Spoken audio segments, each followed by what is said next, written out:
Good morning Akshay. On the face of it exchange ancillary platform stocks में अच्छा action, अच्छा traction नजर आ रहा है। ये स्टॉक्स लगातार एक्सपर्ट्स के फोकस रेडार पर भी है। हमारे लॉन्ग्स बिल्टअप कैटेगरी, ताज़ा खरीदारी वाली कैटेगरी की लिस्ट में भी एमसीएक्स, एंजल वन जैसे स्टॉक्स है। हिंदुस्तान जिंक 361 ऑलमोस्ट 2% टू 5.5% के gains. Angel One outperform करता हुआ और साथ ही एमसीएक्स के स्टॉक प्राइस में भी जबरदस्त मूव है। एंड ऑफ कोर्स हम देख भी रहे हैं ये जो बुलियन मार्केट है, प्रेशियस मेटल्स है, कमोडिटी मार्केट में जिस तरह का एक्शन है, एमसीएक्स जैसे स्टॉक्स पर उसका इम्पैक्ट भी पड़ता हुआ क्लियरली। और हम देख रहे हैं इक्विटी रिलेटेड कैटेगरी में भी अप मूव और अपसर्ज के साथ आउट परफॉर्मेंस। कैसे देखते हैं ताज़ा खरीदारी के इन कैंडिडेट्स को आप?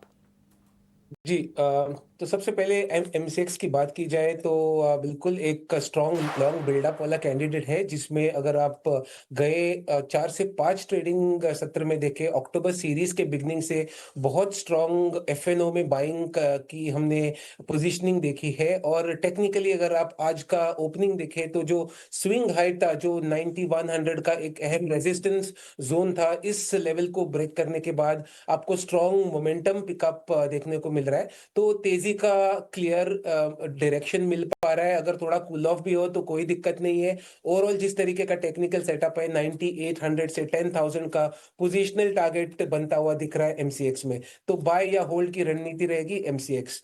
अभी एंजल वन की बात करें तो रिकवरी वाली रैली है। अगर आप ओवरऑल देखें तो more of a bottom fishing candidate है, क्योंकि टेक्निकली इसमें हमेशा 2150 और 2200 इस तरह से मंथली चार्ट्स पे हमेशा इस स्टॉक में आपको बाइंग नजर आएगी। और इसी पैटर्न को स्टॉक फॉलो कर रहा है। रिकवरी रैली है, पर ये रिकवरी रैली यहां से वन वे चलेगी कि नहीं, ये थोड़ा सा क्वेश्चन मार्क है।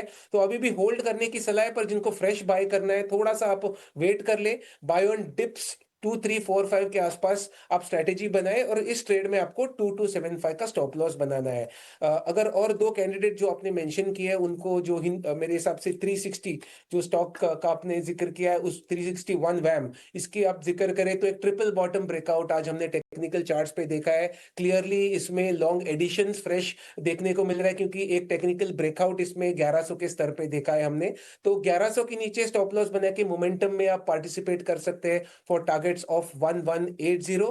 और लास्टली शायद हिंदुस्तान जिंक जो है वो आपका फोर्थ कैंडिडेट था जिसमें लॉन्ग एडिशंस हमने देखा है। तो हिंदुस्तान जिंक की बात करें तो मेटल्स में तो रैली है ही, बट यहाँ पे मैं कहूंगा कि एक बार आपको मुनाफा बांधना जरूरी है, क्योंकि काफी ओवर स्ट्रेस्ड है टेक्निकल पैरामीटर्स में। 530 540 एक ट्रेडिंग स्ट्रॉन्ग रेजिस्टेंस है। और ओवरऑल ब्रॉडर मेटल्स की रैली को देखते हुए मेरी राय रहेगी कि शॉर्ट टर्म ट्रेडिंग आप अगर कर रहे हो तो हिंदुस्तान जिंक में एक बार आप मुनाफा बांध लें। ठीक है, तो हिंदुस्तान जिंक में शॉर्ट टर्म के लिहाज से मुनाफा बांधने की सलाह आपको मिलती हुई।